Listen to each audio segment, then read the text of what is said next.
All right. Good morning, Catholic YouTube. Hello, Papists, one and all. Brian with City of the Immaculata, back with you, finally. Sure you guys have missed my voice, my insights. And today I am struggling still with some allergies that I've been contending with. So, if I'm sniffling, if I'm sneezing, if my eyes are glassy and hazed over looking like I just left a Fish concert, I promise you there's nothing illicit going on. It's just this barrage of pollen that apparently is affecting me in pretty awful ways this year.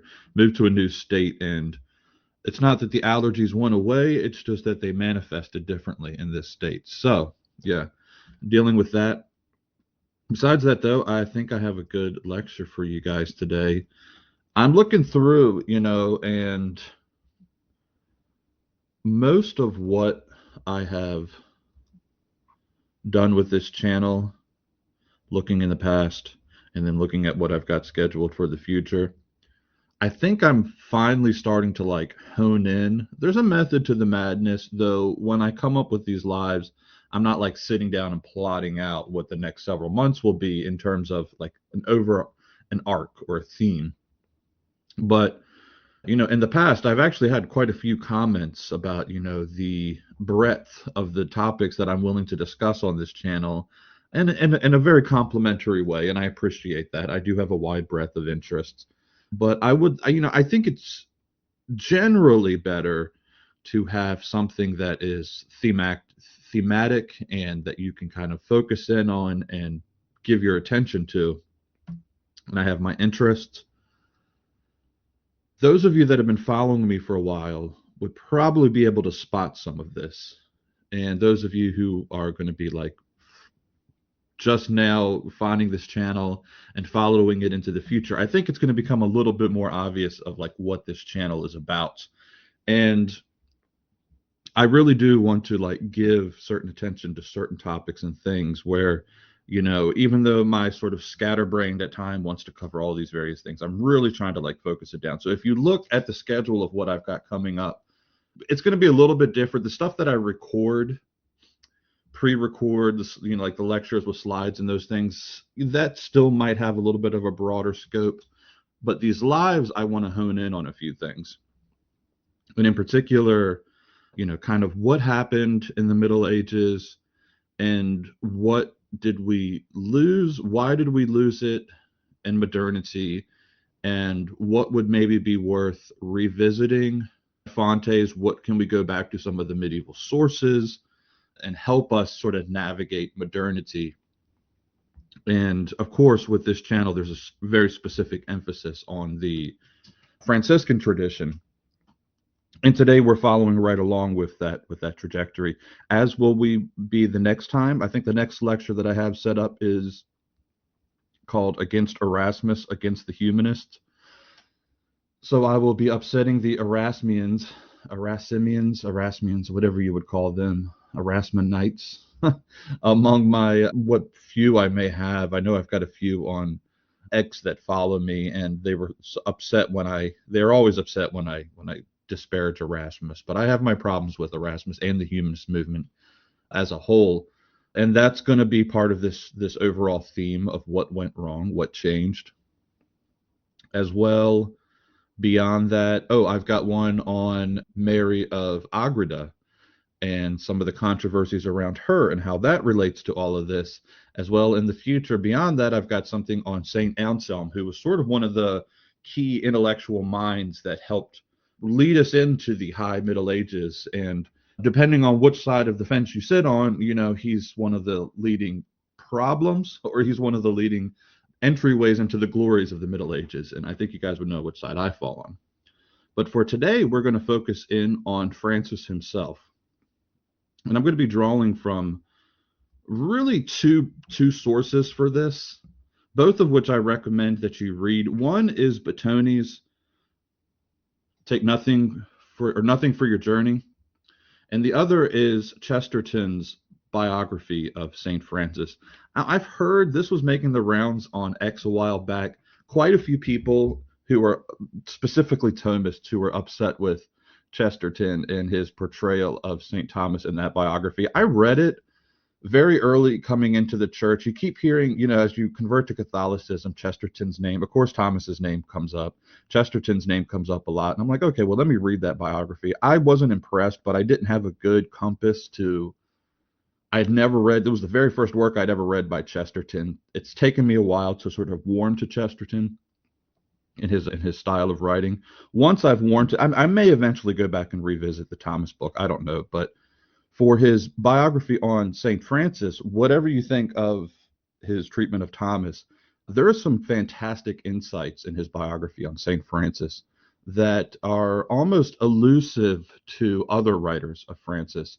Chesterton, love him or hate him, when he could put this sort of like historic lens on, especially as an Englishman, that was just unique in his own way. So I'm drawing from that. I'm drawing from Bottoni as well, even more so than Chesterton, but I wanted to throw in Chesterton as well. Now, to get this started, one thing that really fascinates me is the way in which Indian people view animals and the world around them, specifically American Indians. And I'm working on this book about the Lakota. I've mentioned it on this channel several times. And a few of the works that I'm reading on the Plains Indians is directly about the sort of philosophical, epistemological, and ontological way in which the Lakota and some of the Plains Indians viewed the world around them. And I'm working on this comparison. It's actually quite difficult to do because nobody's done this before. So I'm sort of diving into the things myself and then sort of stepping back and trying to evaluate. But I'm doing a comparison on the worldview of that worldview that these Lakota Indians had compared to the Catholic one. And as you can imagine, there are some differences. There's some crossover in some really interesting ways and places, but there's also a lot of divergences. And one way is in how the Lakota relate to creation and animals in particular. They tend to see all of and I'm speaking like traditionally. A lot of the Indian tribes have sort of modernized, but traditionally speaking, they tended to see all of creation as relatives in a sort of strictly even sense, not in a hierarchical sense. Though we do have precedents for that in the Catholic Church, especially as it's understood hierarchically. Think of Bonaventure and his work on the vestiges and image and similitude. That's a wider talk for another day. Now, the subject gets pretty dense, but what it allowed them to do, what it allowed these Indians to do, in my mind, was to have this relationship with animals that people coming over from Europe really just in so many ways lacked. And I believe it's because we, as those of us with European ancestry, often have this distorted view of what is implied when God says that we have been given dominion. What I've found in my sort of historical analysis is that we often, and we, again, I specifically mean Europeans here, have this like atrociously bad, it's an inability to read animals. I see it all the time with most animals, especially with dogs. Now, granted, many European people have great love and admiration for animals. Many of the conservation efforts worldwide are funded, researched, and carried out by people of European descent. But like, watch your average American walk a dog. I was just out earlier with my dog. The average American, even if it's like a little miniature dog, it's running the show on that human. Just go outside, walk the streets in the United States, and watch how dogs control their owners. God forbid we start talking about like the power breeds. I've got what would probably qualify as a power breed, fairly strong dog. And I used to be against banning breeds because personally I feel that all breeds are inherently fine. But when you see how bad Americans handle even smaller breeds, like the toy breeds, there's no way that they could be trusted with what are essentially glorified wolves, kind of on steroids. Some of these power breeds who can do some serious damage. So I think that the breed legislation people have a good argument to make there. So Europeans who come to the United States, going back to Lakota, there's always these accounts all over the place. And it becomes to the point where it's a trope, but I think it's a real trope. They were amazed at how the Indians, and basically Indians of all tribes, could interact with their environment.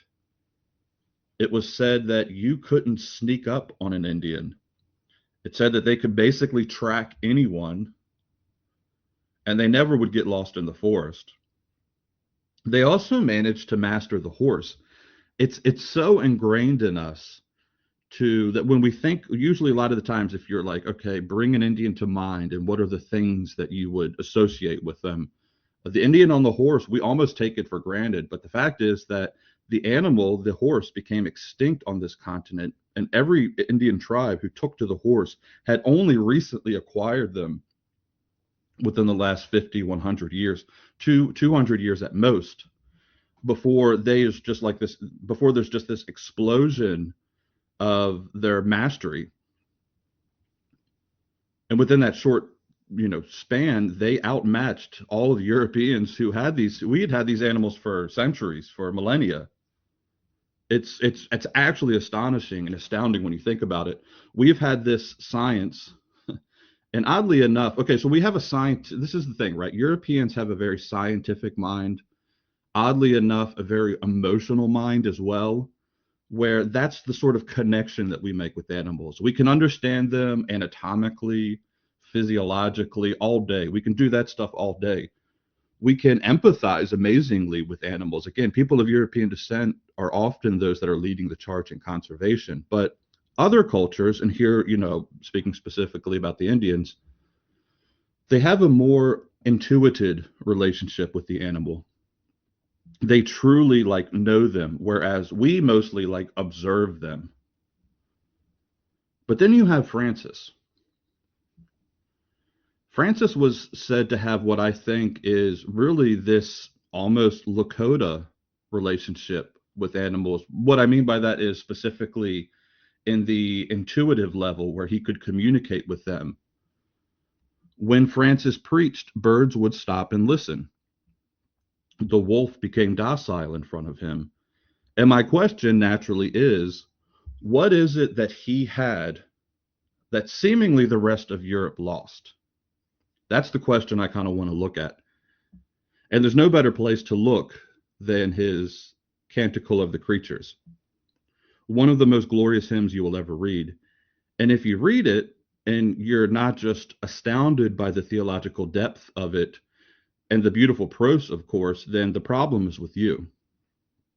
One of the things I think that Francis manages to do in this hymn is to find this exquisite balance between a harmony in the tension between the love of this really miraculous world that we inhabit versus our desire as Christians to flee from it in hopes of not allowing it to overcome our ultimate goal, which is union with God. And while I do believe that Christianity has done a remarkable job in most ways of helping men flee from the bonds of a disordered relationship with creation, that chain that attaches, that chain that it chains us to attachments that are in themselves of little value. I also believe that we have at times, on the other end of the spectrum, so disenchanted the world as to almost make it a suitable habitat only for an atheist. In some respects, on my dour days when I'm contemplating these things, it almost seems that atheism is the logical conclusion of Christianity. I'm not being coy when I say that, maybe a little coy, but if you think about it, right? Christians come along, we topple the old gods, we toppled the saints in the Reformation. Then in the church, Then in the French Revolution and the Enlightenment, the church itself is toppled. And then finally, with the scientific revolution, God himself. This only probably would have happened through a Christian civilization working through these stages. But that's not the only path, O ye wayward sons. And it was in my discovering of Brother Francis that I came to realize that I think he truly does find the balance. And he sings of it here in a way that I think no other Christian, with the exception of some of the, of course, the canticles that you would find in Scripture. And I've got the little office of the Baltimore Catechism, which has a few canticles of creation that are wonderful too. But Francis, I think, has done it in such a way that it really just sticks and reflects. It causes us to reflect on this dichotomy that I'm speaking about. And I want to read it to you guys in full. And it is a prayer, so let us begin in prayer. In the name of the Father, Son, and the Holy Spirit. Amen. Most high, all-powerful, good Lord, yours are the praises, the glory, and the honor, and all blessing. To you alone, Most High, do they belong, and no human is worthy to mention your name. Praise be to you, my Lord, with all your creatures, especially Sir, brother, Son, who is day, and through whom you give us light. And he is beautiful and radiant with a great splendor, and bears a likeness of you, Most High One. Praise be to you, my Lord, through sister moon and the stars. In heaven you formed them clear and precious and beautiful. Praise be to you, my Lord, through brother wind, and through the air, cloudy and serene, and of every kind of weather, and through whom you give sustenance to your creatures. Praise be to you, my Lord, through sister water, who is very useful and humble and precious and chaste. Praise be to you, my Lord, through brother fire, through whom you light the night, and he is beautiful and playful and robust and strong. Praise be to you, my Lord, through our sister, Mother Earth, who sustains and governs us, and who produces various fruits with colored flowers and herbs. Praise be to you, my Lord. Praise be you, my Lord, through those who give pardon for your love, and bear infirmity and tribulation. Blessed are those who endure in peace, for by you, Most High, they shall be crowned. Praise be you, my Lord, through our sister bodily death, from whom no one living can escape. Woe to those who die in mortal sin. Blessed are those whom death will find in your most holy will, for the second death shall do them no harm. Praise and bless my Lord, and give him thanks and serve him with great humility. Amen. Now, the first thing I would like to point out to all of you is that he wrote this toward the end of his life. His eyes had all but failed him. I'm sitting here complaining about my allergy eyes. Well, he had these excruciatingly painful cataracts, and he couldn't even gaze upon the creation that he's glorifying here. And yet he sees it. Read these words. He sees creation with a sort of precision laser focus. Francis sees detachment at this point in his life in a way that few will ever come to grasp. I mean, our eyes are sort of the window to much of how our senses participate with the world. Now, most of us, weaned as we are on a certain Neoplatonic view of detachment, while not wrong when properly understood, does have a tendency to lead people into an almost Gnostic view of creation, if we're not careful. And what do I mean by that? Well, Plato, pre-Christian that he was, he views, and I'm probably not telling you guys anything you don't know, but I want you to sort of tie all this together. He views a certain type of worldly detachment as the means to achieve what he refers to as the realm of the forms, the realm of the unchangeable. Now, later Christian writers would sort of latch on to this, seeing clear parallels between it and the Christian worldview, especially as we sort of struggle to express the mystical sense of what union with God is like as Christians. Plato becomes very helpful, but I always like to caution readers who seek to go out on their own journey of discovery that, a strict Neoplatonism is not Catholicism as such. Is it important? Yes. Did very holy thinkers borrow from this view of detachment? Absolutely. But I always stress that unless you're willing to do the hard work and read Platonism only through the light of the magisterium and how one should read not only non-dogmatic writing, but more so non-Christian writings, you should probably be spending more of your time in those places like, sacred scripture and the writing of the saints and the magisterial writings and texts. If you're going to go do a study of Neoplatonism qua Neoplatonism, you need to have at least the fundamentals of dogmatic theology and what the boundaries are of these sorts of things. And oftentimes, I think, while I am all for using natural religion, natural philosophy, all of these things for the appropriateness where applicable, we do have to be cautious. We have to be extremely cautious about what some of the ideas may lead to, are we not careful? And so in the very first, I would say that we must view something like detachment from the world. With our interaction with the world, we must turn to first, in order to do so, our teacher, our first teacher, Christ. For one thing, look at how Christ viewed people. Look at how he viewed especially children, but all people. Consider that Christ called us friends. Second, from that, consider the words of the Trinity. When creation is called in, it's called in as good. The reality is that Christians are required, I think, at a fundamental level to have an optimistic view of creation. I don't think that we can come in. How do I want to say this? It's easy to sit down and read, say, a medieval mystic like St. Catherine in her dialogues. And they're so intent on the need for a spiritual detachment that we often lose sight of the broader picture here. Of course, where we are in it at any given moment of creation, we're in as I think we would all agree, still a very sorry state of affairs. But it's more like a patient with an illness. The illness isn't the patient, it's the condition of the patient. The patient is its own thing. And I think we often conflate the illness with the patient.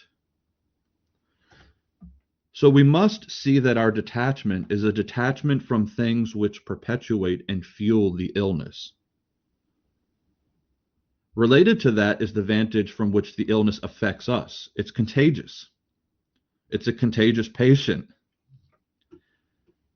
It's not just that we are these objective observers of reality, covered in hazmat suits, and we can safely go out and be a part of the world. I mean, this is what it means to be, when we say that Christians need to be in the world, not of the world.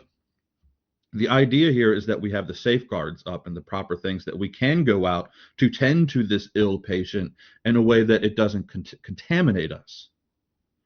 The problem is we too are ill, and our relation to the world needs to be ever cognizant of that reality. Hence why I believe that the saints so emphatically stress the reality of sin.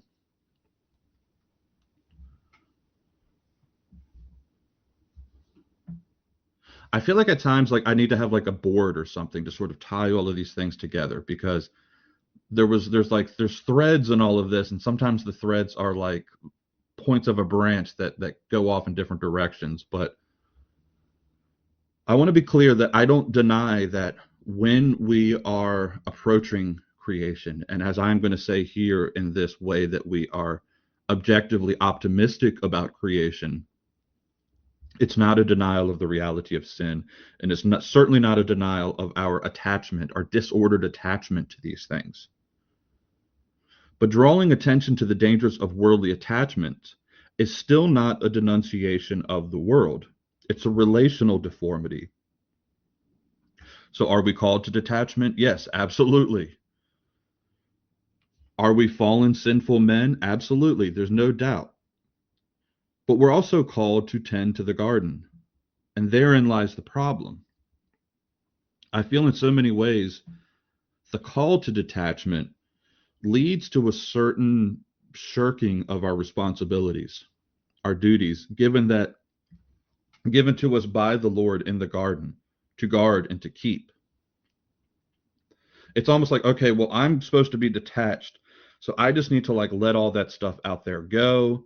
Let it just sort of like if these industrialists, for example, want to come in and wipe out the Amazon rainforest, I'm detached from it all, right? Because that's the spiritual thing that I'm supposed to do. Like, that's not what this is all about.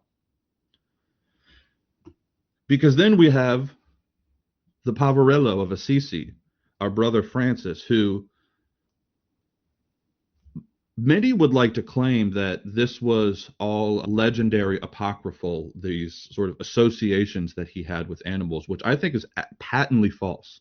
We have multiple attestations from his contemporaries and from the immediate generations preceding him who were in contact with his contemporaries of the relation that Francis had with creatures. And it's pretty much everything that we see on the surface. I wrote a quote here. I think this is Thomas of Solano, who says that, quote, entirely absorbed in the love of God, Blessed Francis saw the goodness of God reflected not only in his soul, which was already bedecked with every virtue, but in every and any creature. And in this perfect manner, and because of this, he was devoted to created things with a special and heartfelt love. See, Francis did things in reverse of how many of us do these things. I myself am guilty of this at times. I'm so far down on the spiritual ladder that I go out into creation so that I can have an experience with God. Most of us will go for a walk in the woods in the hopes that we have some kind of connection with God in the process, right? Go to nature so that you can experience God. Francis, instead, first found through his spiritual journey, all of the things that we know and love about Francis with his, spiritual awakening of Lady Poverty and those sorts of things. Francis finds a way first to walk with God and only then manage to connect with creatures in this way that leaves the rest of us sort of in awe. Notice that the birds didn't just stop to listen to Francis speak. They stopped to listen to him preach. Same with St. Anthony of Padua and the miracle of the fish. He preached to them. Francis, who had so intimately walked the path of spiritual ascension, could in turn draw in creation to himself without having to go search for it in that way that you and I do. Again, Thomas of Solano, not one given to flights of fancy, not one given to like exaggerative stories, says that, quote, there is nothing to be surprised about if all the creatures showed signs of veneration for Francis, as to one who preceded and outranked them in his love for God. The worm to Francis was like a mirror that reflects the glory of God, reflects the glory of who God is. It tells us about God. Bonaventure picks up this later in his sort of scholastic approach to the spirituality of Francis, but he speaks of creation as per speculum, as in a mirror. And I absolutely love this. I would love to just do a full treatment on you find this in St. Maximus the Confessor. You find it in Bonaventure. It's thoroughly, deeply Franciscan way of viewing creation, where when you pick up the worm, when you pick up the earthworm, what you're actually doing is you're holding up a mirror. And what you're seeing reflected in that mirror is the vestiges of God.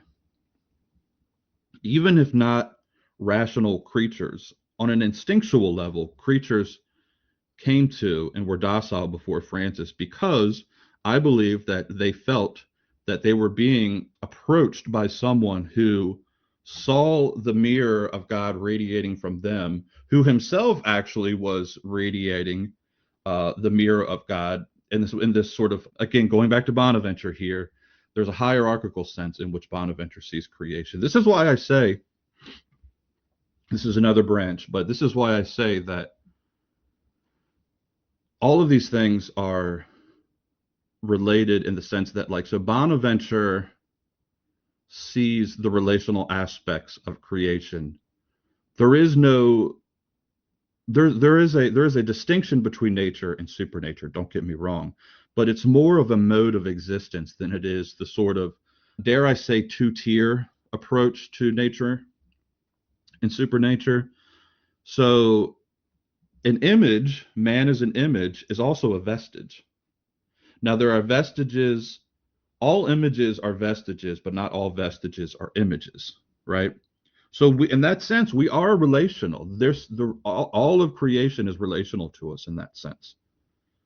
We are just elevated. There's a mode of being, there's a mode of existing for us that is elevated.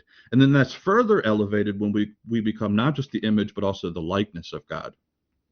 Francis, of course, I think maybe next to St. John the Baptist, probably radiated the similitude of God more than anyone else. So of course the creatures are going to come to him. Of course they're going to listen to him preach. Now we also must contend with the fact that in this work, Francis does not just praise life.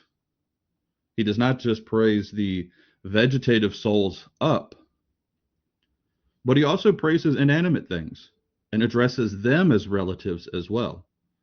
So is he not bordering on pantheism here? Think about it. Praise be to you, my Lord, through our sister, Mother Earth, who sustains and governs us, and who produces various fruits with wild colored flowers and herbs. Praise Mother, Earth, Terra, Paca, Mother, Madre, dare I say, Mama, Paca, Mama. Ding, ding, ding, paging Taylor Marshall. Heresy, anyone? Do we need to fly in an Australian to throw Francis's Canticle into the Tiber? Do we have earth worship here in Francis? Because here we're talking about Pachamama. Now, of course, consider the era, the time that we're living in. This is an age of superstition, right? The reformers had not yet come along to reintroduce their Gnostic view of creation onto us ignorant Catholics. Many of you Catholics out there may have bought into this lie as well. You just approach something as simple as referring to the earth as Mother Earth and see how Catholics react. I think maybe we have bought into that Gnostic lie a little bit. Because you got poor medievals, they're on two sides of this, right? On one side, the medievals are evil because they're these sort of superstitious boobs who will make idols of the sun. And then from the other, there's these malicious sadists who will burn anyone who dared to think critically. I mean, my poor medievals, they can't win. But look, if you want a great treatment on Francis, again, who he was, what the times were, please, I beg you, go and read Chesterton's biography. He really makes, in my opinion, Francis come alive as a man of the age that he was living in. Even as Francis was a beggar, he was also a troubadour in some sense. Even as he was a preacher, he was also still a poet. The Canticle is the romanticism of the age in all its terrestrial glory. Think of crusading knights and courtly love and jesters, minstrels, all of these like glorious imagery of medieval times wrapped up into this like poetic canticle in praise of God and his art. Francis is taking all the elements. He is taking fire, air, water, earth, and he's romanticizing them. He is a troubadour on the stage, holding up his prop. In this case, it's the entire visible universe, and he's doing what humans have done since our earliest days. He's making them come alive in the human mind. Francis is what he's doing really is he's calling us back. And this is why I see so much in common here in my studies of the American Indians and the Franciscans, precisely because of this poetic element. Look, Indian tribes were oral people. The universe was enchanted and alive to them, and their elders every night sang the glories of the ineffable mysteries of creation that they called Wonka. Well, Francis, mirroring St. Paul, who said to the Greeks, I come to make your invisible God visible, has also maintained and preserved that what I feel is the true sense of enchantment of the world. All of my relatives, said the elders of the tribes, all of my relatives, says Francis, as he mirrors creation to us. And how blessed we are that we have the invisible God to then turn to and say, praise be to you, Lord. This is what St. Paul is saying in that chapter in Acts, right? He's saying you guys were struggling in the dark and you were trying, but you weren't able to, I am here to make it visible to you. We have this tendency to want to kind of come in and bulldoze what's happening with these people that are so-called having primitive religions, where in reality, I think that what we should be doing is, in this Franciscan sense, hierarchizing them, raising them up and elevating them, but with the lens of the distinction between nature and supernature.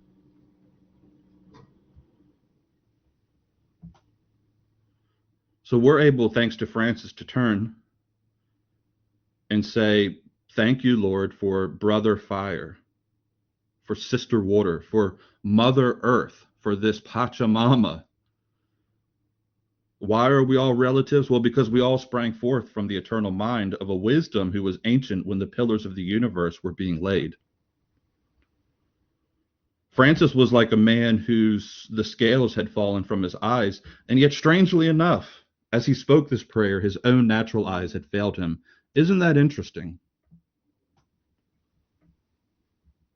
And that's the last thing I want to touch upon here, is Francis ending this hymn by calling our minds to death.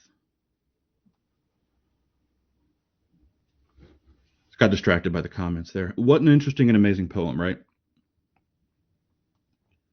Here we have just looked upon all of this.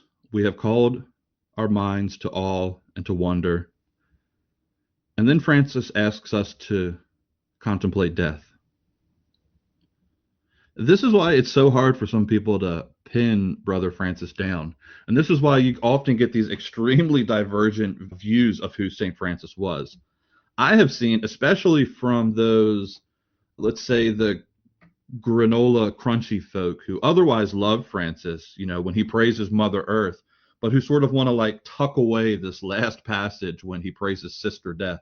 I have actually seen it excised from the hymn when non-Catholics who like to borrow from Francis, they like to borrow. Francis is one of those like saints where like non-Catholics like kind of they want us to lend him out, but then they sort of like want to do what Jefferson did with the Bible, where they just sort of chop out the pieces of Francis that they don't like.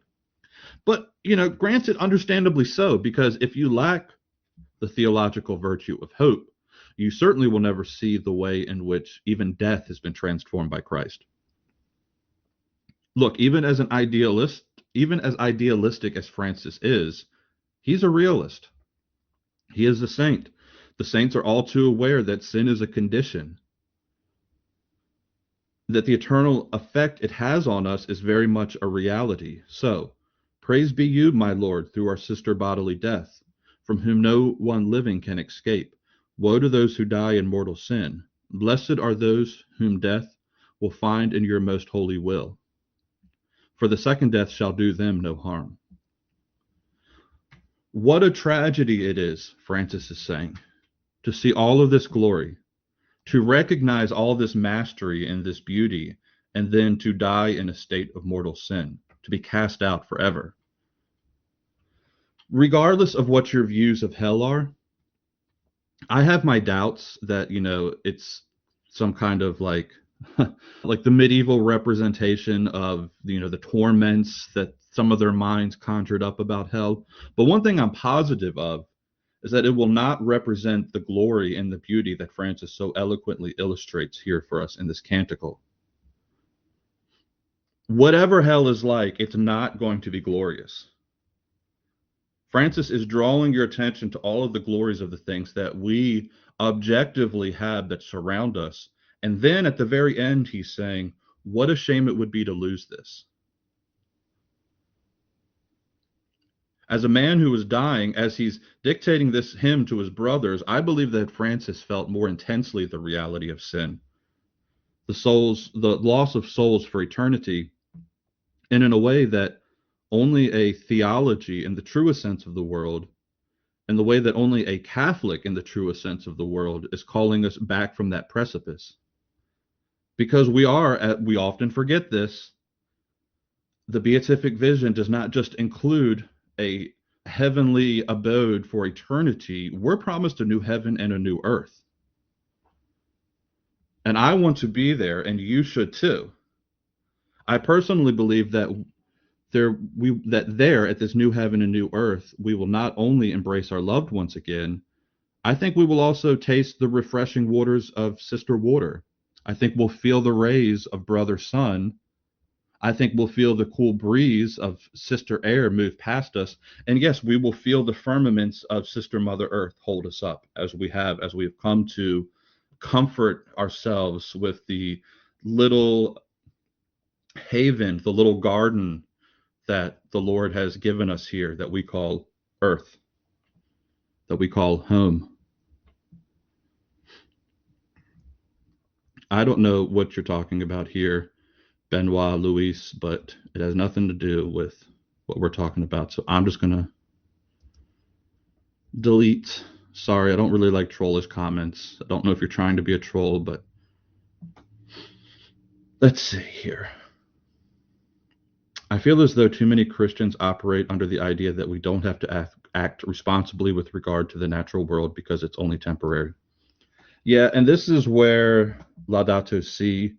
Look, I know a lot of you, maybe not a lot of you, I know a lot of Catholics had problems with Pope Francis.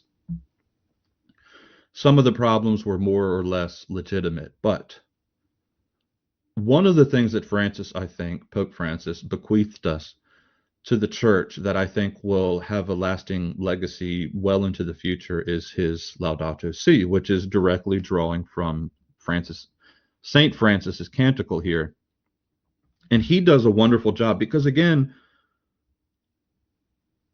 there are disparate parts of this that are so easy to separate from one another, where we either become focused on one side or the other.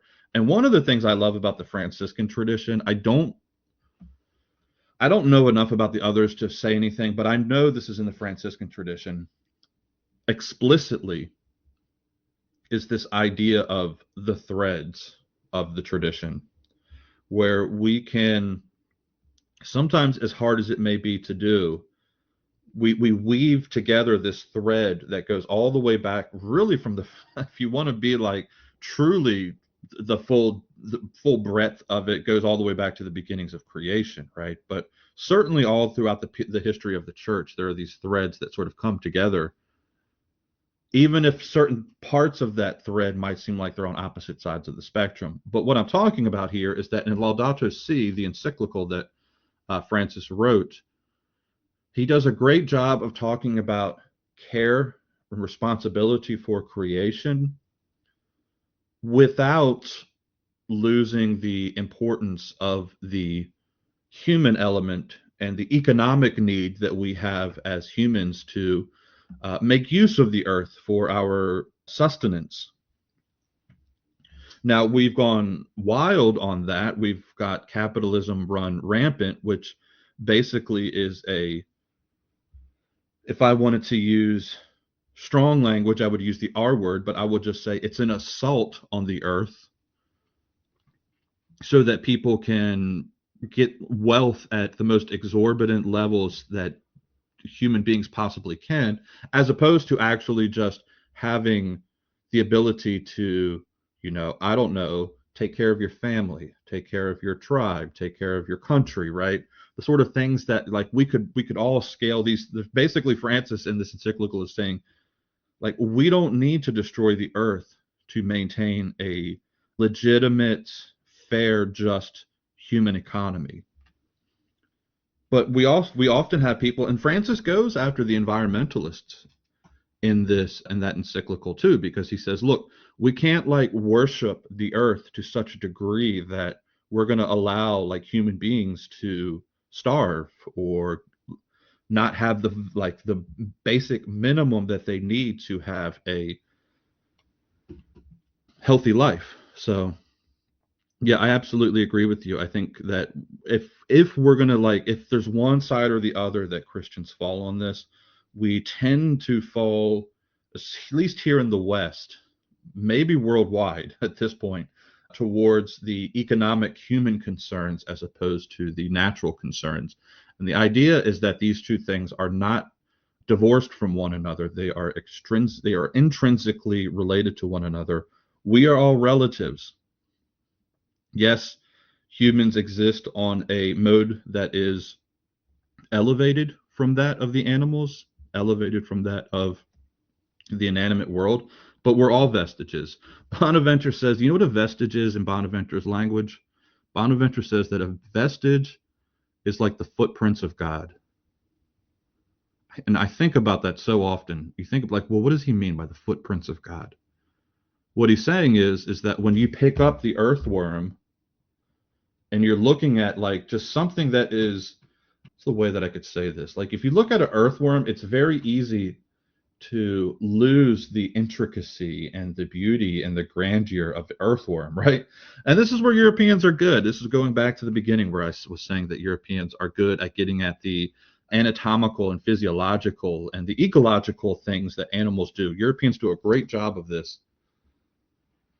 But you pick up the earthworm and you're looking at even just like the smallest strand, like if you want to go to the like microbiological level, right? The smallest little strand of DNA of this earthworm is just so complex and brilliant, up to the ecological level where the earthworms like till the earth for us, right?